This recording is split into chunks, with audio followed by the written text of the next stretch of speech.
Bien, estamos de vuelta aquí en JNE Noticias y es momento de abordar un tema realmente importante y es la elección del Tribunal Constitucional que le correspondería al próximo Congreso que sería instalado ya en los siguientes días. Por esta razón, nosotros nos encontramos con el analista político y constitucionalista Ángel Delgado. ¿Cómo está, doctor? Muchas gracias por estar aquí con nosotros. Muy agradecido por esta invitación y bueno, ya no a responder sus preguntas. Perfecto. Este tema de la elección de los nuevos miembros del Tribunal Constitucional tendría que estar en la agenda también del nuevo Parlamento.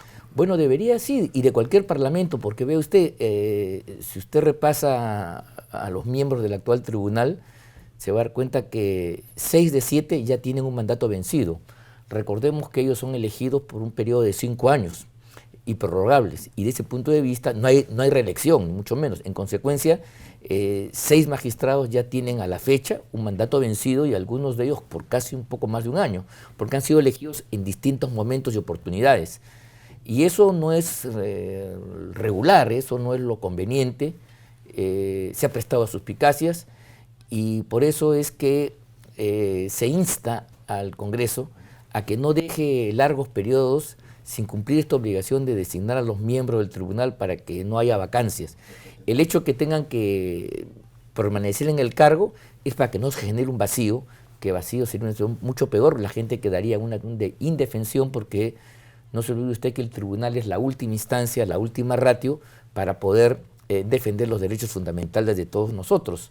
Y desde ese punto de vista, si no hubiera tribunal por una deficiencia en el mecanismo de elección, las personas como usted y yo quedaríamos en una situación de indefensión. Efectivamente. Además, nos gustaría que nos comente cuál es la modalidad de elección de los nuevos miembros de un tribunal constitucional. Bueno, la elección de los miembros es por el voto mayoritario de los miembros del Congreso. Es una elección política, el Congreso es un cuerpo político y entonces se elige entre un número de personas que han sido entrevistados, calificados, y que todos ellos en general reúnen un conjunto de calidades como para poder asumir con suficiencia y eficiencia y capacidad el mandato.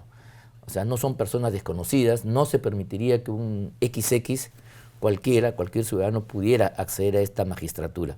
¿Cuál es la cantidad de votos que tendría que alcanzar? Bien, la clave para que no exista la hegemonía de una mayoría que abusivamente puede copar el organismo de control de la constitucionalidad de las leyes y en consecuencia a veces se coloca por encima del propio Congreso, que es el que da las leyes, es de 2/3 del número legal de los miembros, o sea de 87, que es, como quiero aquí yo recordar, es un número muy alto, muy difícil de alcanzar, si es que no existe el consenso de bancadas políticas diferentes, enfrentadas, que están en conflicto, que tienen diferencias y en consecuencia tienen que hacer un esfuerzo para ponerse de acuerdo en una persona que recabe no solamente la calidad, la capacidad profesional, la eficiencia en el mundo jurídico, en el campo constitucional, sino sobre todo la confianza de todos de que va a cumplir el encargo con la pulcritud, la mesura y la altura que el cargo requiere.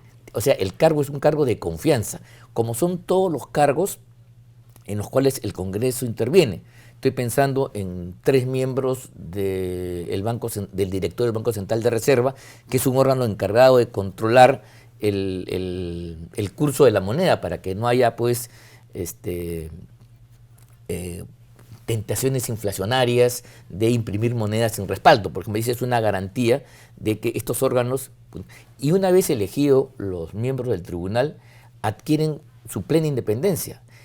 Y la demostración de ello es que, por ejemplo, el actual tribunal, elegido por el Congreso, ha tenido una posición contraria en muchos puntos a las normas que el Congreso ha dictado, especialmente en lo relativo a el tema del transfugismo, que el Congreso tenía determinadas normas que el tribunal a su criterio las ha declarado inconstitucionales. Demuestra su autonomía en todo y demuestra caso. su autonomía. O sea, que sea elegido por no garantiza que esa es una persona que es mi hombre, es mi persona, es mi mandatario. Mucho cuidado. Eso es lo que algunas gentes creen.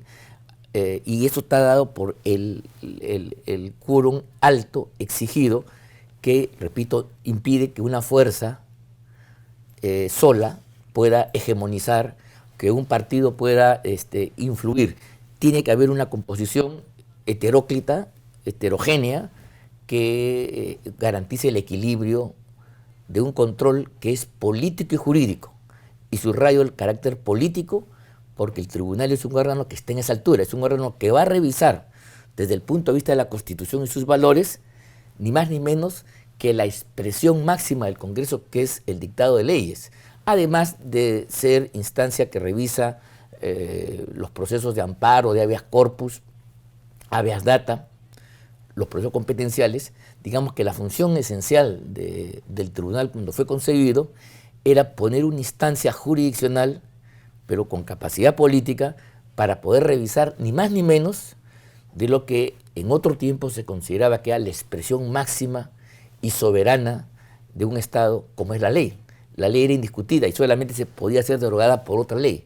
Hoy las leyes pueden ser dejadas sin efecto, derogadas, por 7 personas que no han sido elegidos por el voto popular, como son elegidos los congresistas, pero vea usted la maravilla, estas 7 personas han investido un poder para derogar las leyes que el Congreso hace. Entonces, como diría Kelsen, que fue el gran jurista austriaco que concibió el Tribunal Constitucional en su época, el TC, el tribunal, se convierte en una suerte de legislador negativo, o sea, un legislador que deroga, jamás, por supuesto, aprobar leyes, porque esa es una función intuito del Congreso de la República, pero sí deroga las leyes que el Congreso hace si estima que son contrarias a la forma o al espíritu de la Constitución. ¿Por cuánto tiempo son elegidos estos miembros del Tribunal Constitucional? Por 5 años.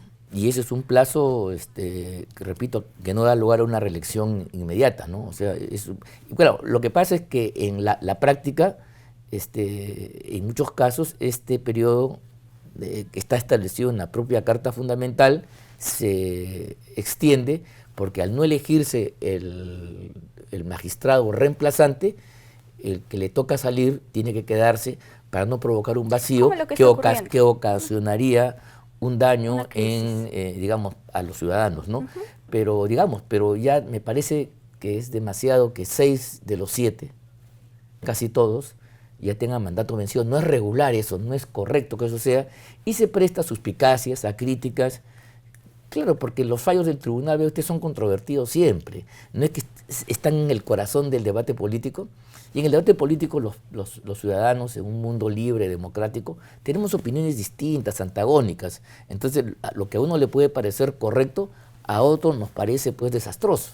Pero así es la democracia, así funciona el sistema, y el tribunal justamente tiene la autoridad para, defendiendo el punto de vista de la Constitución, dejar de lado decisiones de política, que son las leyes en última instancia, porque consideran que no son convenientes y que están contra el espíritu de la Constitución o contra sus formas establecidas o disposiciones de contenido contenidas en la Carta Fundamental. Ese es un poco, esto es lo que hace que el Estado de Derecho, que digamos fue una conquista después de las grandes revoluciones demoliberales del siglo XVIII y XIX, ¿no?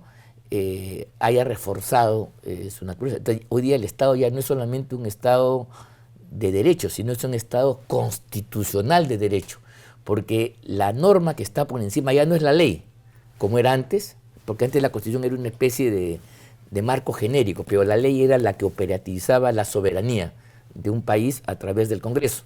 Hoy la Constitución misma se convierte en una ley superior, una norma de normas, una superley, que permite cotejarlas con las leyes que el Congreso da, con las leyes ordinarias, y decidir cuándo estas pasan, son válidas, o cuándo no, porque son contrarias a lo que dice la Carta Fundamental. Ninguna otra puede contradecirla. Y nadie puede. Entonces, hoy día hemos llegado a un nivel, digamos, de perfeccionamiento en los controles, donde la Constitución misma se convierte en el gran contralor y eje de la democracia en un Estado político, donde no solamente es democracia, sino también es la democracia constitucional, donde la Constitución ha alcanzado un protagonismo como no tenía, por ejemplo, hace 40, 50 años que yo recuerdo. La Carta Magna, ¿no? Es la Carta Magna en sus orígenes, que ha sido revalorada, y no solamente se convierte ya en una perspectiva política, en el gran marco de declaraciones de principio, sino también en una norma.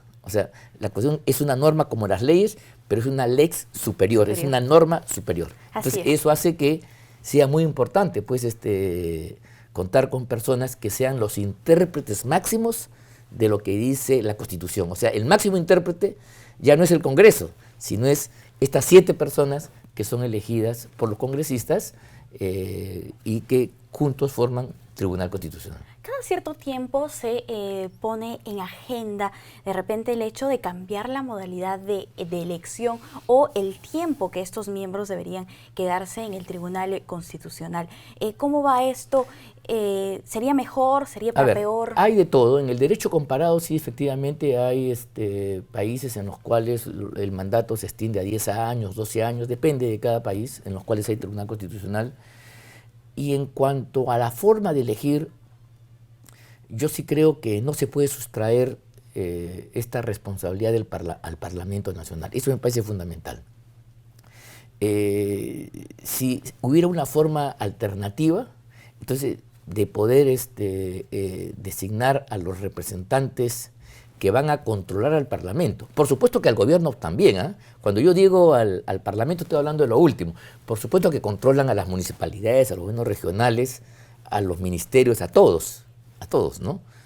Pero al Parlamento, que digamos que desde el punto de vista de la estructura del Estado está en una posición superior y es el que expide las normas fundamentales que se llaman leyes.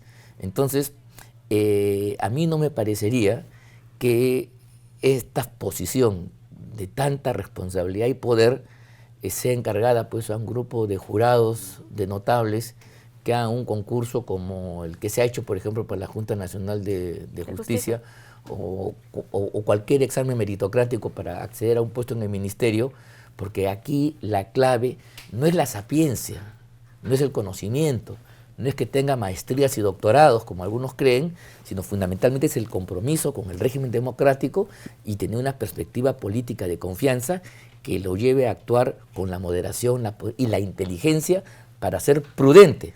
Esa es una cosa muy importante. Sí, doctor Delgado, y en el tema del tiempo, que se amplíe 5 años. No sé, eso es una cosa que se puede discutir. Tenemos 5 años, aparentemente pasan rápido, pero creo que eso es, en todo caso, sé que la propuesta la ha hecho la actual presidenta del tribunal, pero hay que decirle de que en ningún caso esa prolongación puede hacerse en beneficio de ellos, de los actuales. Tendría que ser siempre, como son todas las leyes y reformas, para adelante, para lo que viene, no para lo que está. Perfecto. Bien, muchísimas gracias. Muchas gracias a usted. Hemos conversado ampliamente sobre este tema de los nuevos miembros que deberían ser elegidos por el nuevo Congreso del Tribunal Constitucional. Hemos conversado con el constitucionalista y analista político Ángel Delgado. Muchas gracias por estar aquí con nosotros. Muy agradecido. Es una difícil, porque al haber tanta dispersión en el Congreso es complicado que se armen mayorías, pero vamos a ver qué sucede. De repente sí. Verá también un poco el aspecto milagroso que tiene la política a veces, ¿no? Así es, y son diversos temas también los que tiene que abordar con urgencia el nuevo Congreso.